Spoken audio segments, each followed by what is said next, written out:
Exercise 3.1. Question number 1.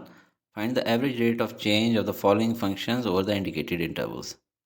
4 parts हैं इसके। तो इन सवालों में हमें एक तो ग्राफ्स का कॉन्सेप्ट पता होना चाहिए कि इक्वेशन को देखते ही अंदाज़ा हो कि इसका ग्राफ कैसा बनेगा, प्लस उसमें एवरेज रेट ऑफ चेंज क्या होगी ऑन इंडिकेटेड इंटरवल। तो पहले क्वेश्चन के पार्ट्स थोड़ा स्लो और डिटेल में समझाऊंगा ताकि कॉन्सेप्चुअली ग्राफ भी समझ आ जाएं, और जिन स्टूडेंट्स ने मेरी ये वीडियो नहीं देखी उनको भी कुछ फ़ायदा हो जाए। वैसे न्यू स्टूडेंट्स को मैं रिकमेंड करता हूँ कि वो ये देख कर आएँ। लिंक इसका डिस्क्रिप्शन में मौजूद है। पार्ट ए में डिग्री या जिसको हाईएस्ट पावर कहते हैं 2 है, और ऐसे फंक्शन का ग्राफ पैराबोला होता है। अगर हमारा फंक्शन सिर्फ y is equal to X square होता तो उसका ग्राफ ऐसा होता, क्योंकि y इंटरसेप्ट हमने डिलीट कर दिया है। लिहाजा ग्राफ y एक्सिस को 0 पे इंटरसेप्ट करेगा। मगर हमारे क्वेश्चन में y इंटरसेप्ट गिवन है +4, इसलिए ये पैराबोला ऊपर शिफ्ट हो जाएगा और y एक्सिस को 4 पे इंटरसेप्ट करेगा। हमने फाइंड करना है average rate of change between x is equal to 2 to x is equal to 3। तो इन 2 पॉइंट्स के बीच में एवरेज रेट ऑफ चेंज मालूम करना है। एवरेज रेट ऑफ चेंज मालूम करने का फॉर्मूला मैं सिखा चुका हूँ। इस क्वेश्चन में आप देखें, ओरिजिनल पॉइंट की एक्स पोजीशन है 2, जबकि डेल्टा एक्स यानी 2 और अगला जो पॉइंट 3 है उसके बीच में क्या है 1। पहले पॉइंट पे y की वैल्यू को लिखते हैं f ऑफ x, और दूसरे पॉइंट पे जब इंक्रीज हो जाए डेल्टा y भी तो हो जाता है f of x plus delta x। f of x की वैल्यू गिवन है, जबकि f of x plus delta x में हम x की जगह x प्लस डेल्टा x लिखें तो ये हमारा बन जाता है f of x plus delta x। अगर इसको ओपन करें तो a plus B whole square का फॉर्मूला लगेगा, तो ये बन जाएगा x square plus 2x delta x plus delta x square plus 4।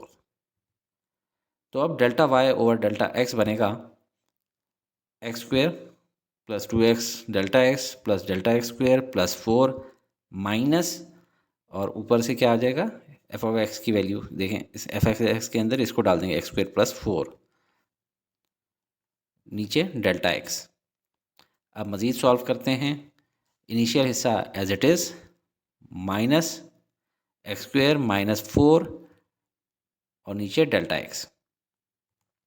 X square से कट गया, प्लस 4 माइनस 4 से कट गया, और नीचे लिखेंगे तो डेल्टा x ऊपर हम लोग कॉमन ले लेंगे और अंदर बच जाएगा 2x प्लस डेल्टा x। अब डेल्टा x से कट जाएगा और हमारे पास जो पीछे बच गया है 2x प्लस डेल्टा x, इसमें हम लोग x की जगह वैल्यू डाल देंगे 2 और डेल्टा x की जगह 1। तो देखें ये बन जाएगा 2 multiply by 2 plus 1 is equal to 5, और ये 5 जो है हमारा एवरेज रेट ऑफ चेंज है। और ये इस तरह समझें कि इसके अंदर जब 1 यूनिट अलॉन्ग x एक्सिस जाए तो 5 unit increase along y axis होगा। तो ये हमारा एवरेज रेट ऑफ चेंज 5 है। पार्ट बी की तरफ चलते हैं। X square plus 1/3x from x is equal to -3 to x is equal to 3। इसमें डिग्री या जिसको हाईएस्ट पावर कहते हैं 2 है, और ऐसे फंक्शन का ग्राफ पैराबोला होता है।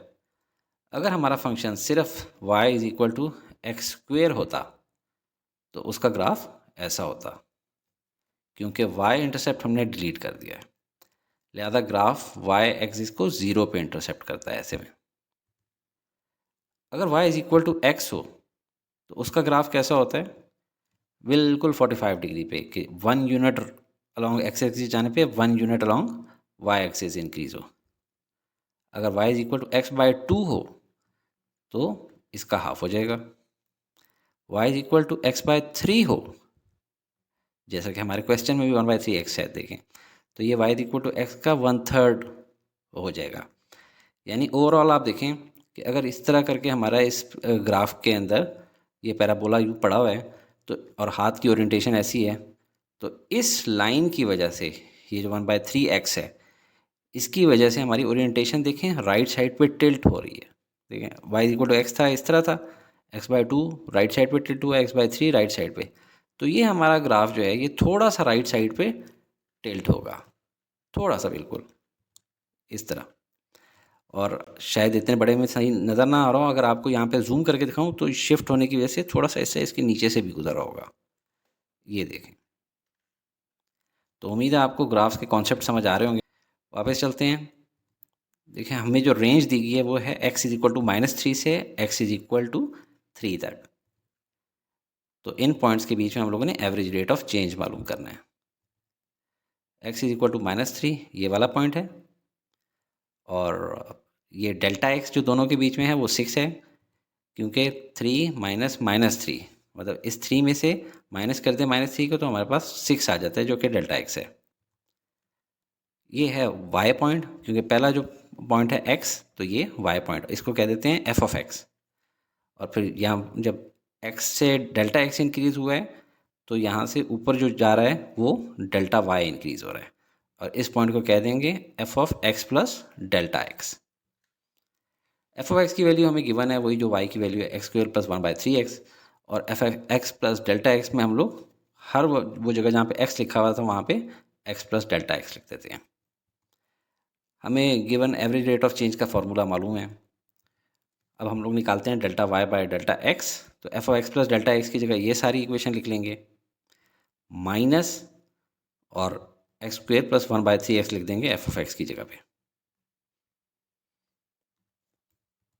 अब इसको सॉल्व करते हैं। ये a plus B whole square का फॉर्मूला है, x² plus 2x delta x plus delta x square, ये आ जाएगा 1/3x प्लस 1/3 डेल्टा x, और ये साइन चेंज हो जाएंगे इन दोनों के, -x² और -1/3x। ये देखिए -1/3x और प्लस 1/3x कट गए, प्लस x² और -x² कट गए, तो पीछे हमारे पास बच जाता है जो, उसमें से हम ऊपर डेल्टा x कॉमन ले सकते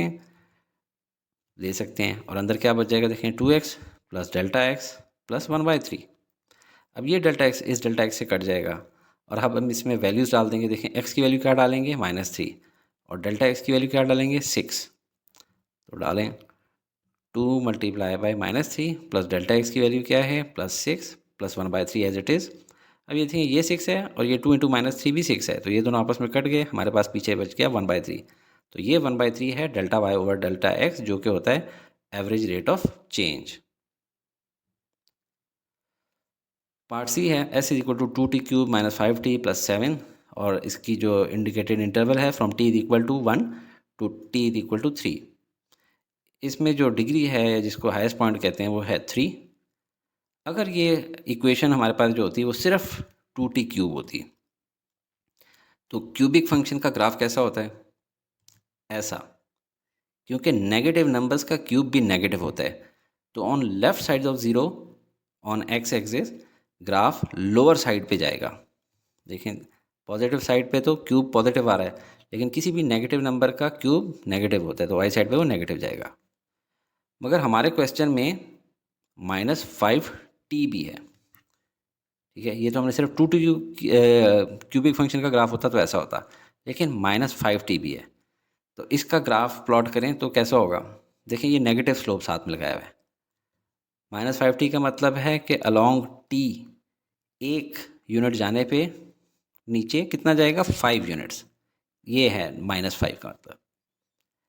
तो अगर इसके साथ कांस्टेंट भी है एक +7, तो अगर इसके साथ +7 भी ऐड कर दें -5t प्लस 7, तो फिर ग्राफ कैसा हो जाएगा। ये देखें ये होता है y इंटरसेप्ट, इसको खींच के ऊपर ले जाएगा इस पूरी की पूरी ग्राफ को, ये 7 से गुजारेगा। अब देखते हैं हम लोग पूरी की पूरी इक्वेशन को अपने देखते हैं 2t³ माइनस 5t प्लस 7। ये इस 2t³ और इस -5t प्लस 7 इन दोनों को कंबाइन करके बनेगा। तो कैसा बनेगा देखें, ये जो सेंट्रल एरिया है इसको ये उठा के एक तो ऊपर ले जाएगा, और इस एरिया में ये जो इसका ये एरिया ऊपर उठ के जाएगा, और प्लस इसके अंदर यूं करके लाइन सी आ जाएगी नीचे की तरफ स्लोपिंग। ये कंप्यूटराइज्ड ग्राफ है, और ये आपको बाद में किसी टाइम सिखाऊंगा कि कैसे बना रहे हैं। तो कंबाइंड इफेक्ट आपको नज़र आ रहा है, सेंटर में एक राइज आ जाएगा ग्लिच की शक्ल में, जो कि नीचे की तरफ स्लोपिंग राइटवर्ड्स होगी। अब हम लोग जो है अपने फंक्शन बनाना शुरू करते हैं। एफ ऑफ टी जो है और F of T plus delta T, जहाँ जहाँ टी है उसकी जगह टी प्लस डेल्टा टी डाल दें। हमें जो इंडिकेटेड इंटरवल्स हैं वो है T1 और नेक्स्ट टी जो है वो 3 है। यानी डेल्टा टी हमारे पास 2 है। और इसमें आप देखें जो t इज इक्वल टू 3 के ऊपर फंक्शन जा रहा है वो इतना ऊपर जा रहा है कि ग्राफ से बाहर ही जा रहा है, यानी बहुत बड़ा स्लोप है। गालवन देखें अगर यहाँ से अगर लाइन शुरू होती है और इस तरह जा रही होती तो ये 1 स्लोप होता, 2 3 4 5 6 7, ये कोई 20-25 के करीब होगा इसका स्लोप। देखें ये t1 के ऊपर और t3 के बीच में लाइन कोई इस तरह का स्लोप बन रहा होगा। ये हमारा फॉर्मूला है एवरेज रेट ऑफ चेंज का, और ये चेंज हो जाएगा delta S over delta T की शक्ल में, क्योंकि हमारे क्वेश्चन में एस गिवन था विद रिस्पेक्ट टू टी, तो delta S over delta T बन गया। F of x plus delta x की जगह F of T plus delta T जो चीज़ है ये यहाँ पे लिख लेंगे, माइनस 5t, ये ओपन भी कर लिया, minus 5t minus 5 delta T plus 7, और ये t plus delta T whole cube से क्यूब का a plus B whole cube का फॉर्मूला लगा दिया। देखें A cube plus 3a square B plus 3ab square plus B cube, ठीक है। तो ये एक्सप्रेशन मैंने यहाँ पे खोल दी है, माइनस ये वाली एफ ऑफ टी, क्योंकि एफ ऑफ एक्स की जगह एफ ऑफ टी है अब हमारा, तो ये इसमें लिख लेंगे। अब फर्दर ओपन करते हैं, इससे बन जाएगा 2t cube plus 6t square delta T plus 6t delta T square plus 2 delta T cube, ये एज इट इज़ आ जाएंगे, और इसमें तीनों के साइन चेंज हो जाएंगे, minus 2t cube plus 5t minus 7। अब देखते हैं क्या क्या कट रहा है, minus 2t cube plus 2t cube से कट गया, माइनस 5t प्लस 5t से, प्लस 7 माइनस 7 से। अब ऊपर वालों में देखें डेल्टा टी सब में मौजूद है तो उसको कॉमन ले लेंगे और अंदर रह जाएगा हमारे पास 6t square plus 6t delta T plus 2 delta T square minus 5 delta T से कट गया। और यहाँ पे भी हम वैल्यूज़ डाल देते हैं, जहाँ जहाँ टी है वहाँ पे 1 डाल देंगे, क्योंकि क्वेश्चन में भी गिवन है और डायग्राम में भी मैंने समझाया, और जहाँ जहाँ डेल्टा टी है वहाँ पे 2 डाल देंगे, ठीक है। अब इसको देखें, इससे वैल्यू हमारे पास आएगी 6, इससे आएगी 12, इससे आएगी 2 टू द 4 मल्टीप्लाई बाई 2 8, और ये माइनस 5। तो ये सारी वैल्यूज़ आ गई, इनको ऐडअप किया तो हमारे पास आंसर आ गया 21, जो हमने इनिशियली एस्टिमेट भी लगाया था कि बहुत बड़ा स्लोप है। तो ये हमारा स्लोप है एवरेज रेट ऑफ चेंज।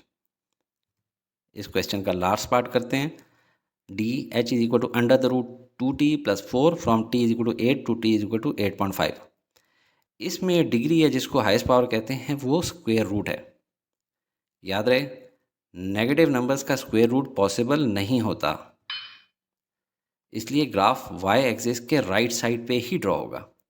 दूसरी बात कि एक लिहाज से स्क्वायर रूट इन्वर्स है स्क्वायर का, और स्क्वायर रूट को रेज टू द पावर 1/2 भी लिखते हैं। आपको टी स्क्वायर का ग्राफ तो याद होगा, कैसा होता है, पैराबोलिक, जिस तरह एक्स स्क्वायर का होता है वैसे ही टी स्क्वायर का होता है। अगर हम इसको सिर्फ फॉर टी ग्रेटर देन और इक्वल टू 0 रखें, क्योंकि मैंने आपको बताया ना जिस तरह स्क्वायर रूट होता है, स्क्वायर रूट नेगेटिव नंबर्स का नहीं होता, तो पॉजिटिव नंबर्स का होता है। लिहाजा हम लोग अपने पैराबोलिक वाले को वैसे देख रहे हैं टी स्क्वायर, वैसे टी स्क्वायर में चाहिए नहीं, लेकिन सिर्फ समझाने के लिए कि अगर पैराबोला का ग्राफ होता तो सिर्फ राइट साइड पे रह जाता अगर टी ग्रेटर देन 0 होता। आगे इसको कैसे सॉल्व करेंगे,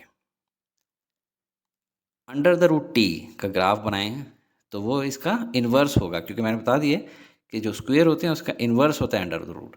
तो इसका इन्वर्स देखने में कैसा होगा, ऐसा, ठीक है। आप कैलकुलेट भी कर सकते हैं, 1 ओवर इसकी जो जो वैल्यू हैं उसको 1 ओवर करते रहना, 1/3 1/4 1/5 जो भी इसकी वैल्यू है, तो वो इस तरह का इन्वर्स ग्राफ देखने से भी आपको अभी समझ आ रहा होगा। पर हमें तो अंडर द रूट 2t मिला हुआ है, इसका ज़्यादा फर्क नहीं होता, बस थोड़ा सा ऊपर की तरफ बल्ज हो जाएगा। और +4 कांस्टेंट का मतलब है कि ये y एक्सिस को 4 पे इंटरसेप्ट करेगा, यानी पूरा का पूरा उठ के ऊपर चला जाएगा, इस पॉइंट 4 के ऊपर इसने इंटरसेप्ट करना है। अब हम लोग अपनी इक्वेशन लिखते हैं, h is equal to F of T is equal to under the root 2t plus 4, और h प्लस डेल्टा h हो जाएगा F of T plus delta T is equal to under the root 2 into T plus delta T plus 4। ये हमारे पास equation है average rate of change की। तो अभी हम लोग इसके अंदर वैल्यूज़ डालना शुरू करते हैं। पहले F of T plus delta T की वैल्यूज़ डाल दी, माइनस और फिर एफ ऑफ टी की, जो कि under the root 2t plus 4 है। इसको अगर ओपन करना है तो पहला हिस्सा तो एज इट इज़ रहा, बाद वाले हिस्से में minus under the root 2t minus 4 plus 4 minus 4 से कट गया, और ये हमारे पास रेंज है t is equal to 8 to t is equal to 8.5। ये है, ये 8 वाला एरिया और 8.5 थोड़ा सा चुन्ना सा फासला है बिल्कुल। तो इन दोनों पॉइंट्स के बीच में हम लोगों ने एवरेज रेट ऑफ चेंज मालूम करना है। जो मैंने ब्लू लाइन ड्रॉ की है बहुत छोटी सी है। ये पॉइंट हमारा पास स्टार्टिंग पॉइंट है और ये डेल्टा टी 0.5 का फ़र्क है। तो जो इनिशियल पॉइंट पे हाइट है उसको एच कह रहे हैं और इसको एफ ऑफ टी कह दिया। जो डेल्टा एच इंक्रीज़ के बाद जो नेक्स्ट पॉइंट है उसको कह दिया F of T plus delta T. ये डायग्राम मैं समझा रहा हूँ, अगर आपको ना भी बनानी है बल्कि है ही नहीं, सिर्फ आपने लिखना है, लेकिन कॉन्सेप्ट आपको समझ होना चाहिए। तो अब यहाँ पे देखें, अभी आपने वैल्यूज़ पुट इन करना शुरू कर दिए। डेल्टा टी की जगह 0.5, तो यहाँ पे अंडर द रूट 2 इंटू यहाँ पे क्या आएगा टी की वैल्यू 8 प्लस डेल्टा टी 0.5 और यहाँ पे minus under the root 2 into 8। अब ये देखें 8 प्लस 0.5 होता है 8.5 multiply by 2 17 under the root 17 minus under the root 16 और इससे आपके पास वैल्यू आ जाएंगी under the root 17 4 point something minus 4। ये कैलकुलेटर से आपने किया, डिफरेंस निकाला 0.123 डिवाइड बाई 0.5 और ये आ गया 0.246, राउंड का ऑफ कर दें तो 0.25। तो ये आप देख लें, ये हमारा जो स्लोप है हमें पता भी चल रहा है 1 से कम है, क्योंकि 1 का स्लोप कैसा होता है यहाँ से 45 डिग्री के एंगल पे।